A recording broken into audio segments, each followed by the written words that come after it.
కొన్ని ఆత్మీయ విషయాలు ఏమంటే, నాకు మొత్తం బైబిల్లో విషయాలు పరిపూర్ణంగా తెలుసని కాదు, కానీ దేవుడు ఒక్కొక్కరికి ఒక్కొక్క తలాంతు ఇస్తాడు. ఒకరికి ఎక్కువగా ప్రార్థన చేసే తలాంతు అయితే, ఒకరికి ఎక్కువగా మోకాళ్ళ మీద ఉండే తలాంతు, మరొకరికి ఎక్కువగా బైబిల్ చదివే తలాంతు, మరొకరికి ఎక్కువగా ఉపవాసంలో ఉండగలిగిన శక్తి ఈ తలాంతు. ఇటువంటివి ఎన్నో తలాంతులు దేవుని నడిపింపులో ఒక్కొక్కరు కలిగి ఉంటారు. అయితే నాకు బయలుపరిచిన ఆత్మీయ విషయాలు ఏమంటే,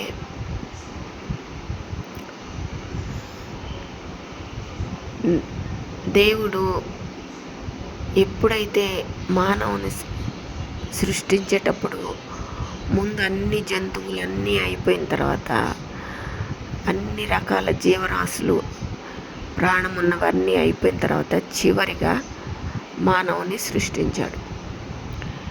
ఆ మానవుని ప్రక్కటెముకల నుండి ఒక మానవురాలు అంటే హవ్వని సృష్టించాడు. ఈ ఆదామును సృష్టించినప్పుడు ఆదాముతో ఆపేస్తే సృష్టి అనేది ఇక ఉండేది కాదు, ఇంక ఈ చరిత్ర అంతా జరిగేవి కాదు. కానీ అవ్వను సృష్టించట, అవ్వ ద్వారా తినవద్దన్న పండు తినటం, వినవద్దన్న మాటలు వినటం, ఇవన్నీ జరిగినాయి. ఆదాము ఎప్పుడైతే దేవుని మాట విడిచిపెట్టి, తండ్రి మాట విడిచిపెట్టి భార్యకు లోబడ్డాడో అప్పుడు నుండి కష్టాలు ఆదాం ద్వారా అవ్వకి, అంటే పిల్లలకనే పరిస్థితి ద్వారా కానీ, లేదా అవ్వ చెప్పిన మాట విన్నందుకు ఆదాం దేవునితో మాట్లాడే అనుభవాన్ని కోల్పోయినందుకు కానీ ఇలా అనుకోవచ్చు. అయితే ఇప్పుడు మరలా దేవుని బిడ్డగా ఉండాలి అంటే ఎవరైనా పుట్టిన బిడ్డని దేవునికి సమర్పించుకోగలగాలి. అట్లా ఎవరైనా ఉండగలుగుతారా? ఎవరైనా బిడ్డ జన్మించిన వెంటనే ఈ బిడ్డ మంచి వ్యక్తిని వివాహం చేసుకోవాలి, బిడ్డలు జన్మించాలి, ఇది కోరుకుంటారు ఎవరైనా. అంతేగాని నా బిడ్డ ఇలాగే దేవుని సేవలో ఉండిపోవాలి, మరణం వరకు నమ్మకంగా దేవుని బిడ్డగా ఉండాలి అనే ఆలోచన ఎవరికో కలుగుతుంది. ఈ సృష్టి మార్పుల ద్వారా ఏమైందంటే, యేసయ్య తన తల్లిని వేరే వాళ్ళకి అప్పచెప్పాడు తన బాధ్యత ముగించుకుని వెళ్ళడానికి. ఎప్పుడైతే ఆదామును సృష్టించినప్పుడు ఒక అవ్వ మాట విని లోబడ్డాడో, మరలా అదే తప్పు సరిచేసుకోవడానికి, అదే శరీరేచ్ఛలను, లోకేచ్ఛలను, లోకానుసారమైన సంతోషాలన్నిటినీ విడిచిపెట్టుట కొరకు మరలా తానే స్వయంగా జన్మించాడు. క్రొత్త నిబంధనలు జన్మించి ఎవ్వరి మాట వినకుండా తన మీద ఏర్పడిన బాధ్యత, తల్లిని బాధ్యతగా మరొకరికి అప్పచెప్పి తన పని తాను ముగించుకుని దేవుని వద్దకు వెళ్ళిపోయాడు. ఇట్లా ప్రతి ఒక్కరూ చేయగలగాలి. ఎవరి బాధ్యతలు వారు నెరవేర్చుకొని దేవుని బిడ్డగా రావాలి, దేవుని బిడ్డగా వెళ్ళాలి. ఇది ఇప్పుడు జరగవలసిన పని.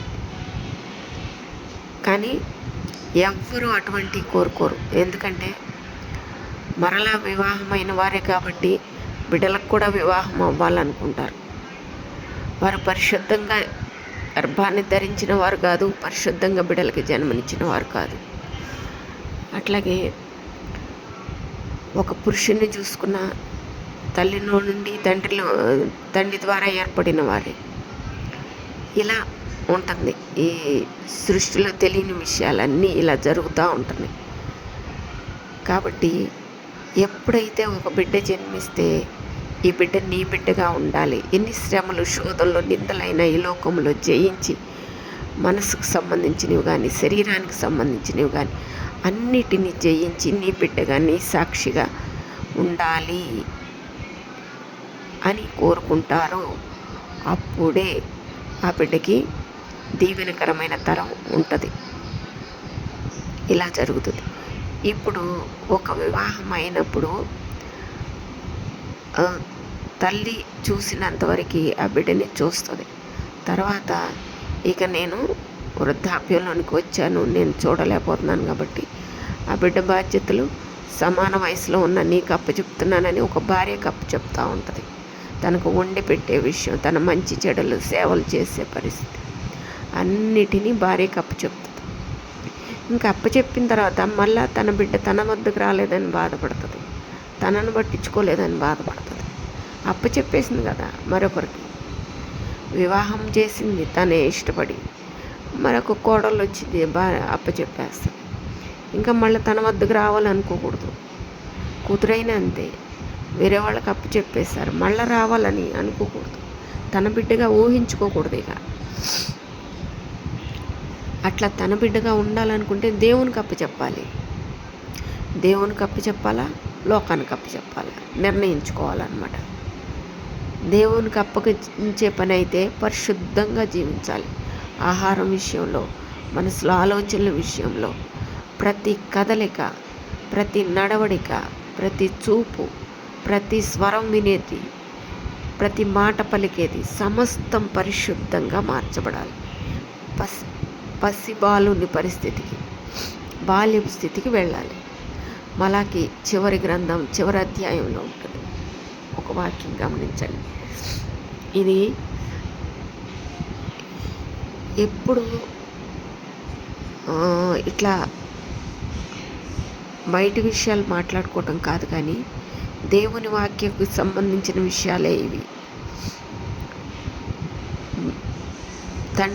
బిడ్డల హృదయం తండ్రుల తట్టు, వాళ్ళ హృదయం పెద్ద తరం వారి హృదయం పిల్లల తట్టు, పిల్లల హృదయం పెద్దల తట్టు అట్లా తిరిగేటట్టు చేశాడు. మలాకి గ్రంథం చివరి అధ్యాయం చివరి వచనంలో ఉంటుంది, గమనించండి. వాళ్ళ హృదయం ఇటు, వీళ్ళ హృదయం అటు మరులుతూ ఉంటుంది. తర్వాత క్రొత్త నిబంధన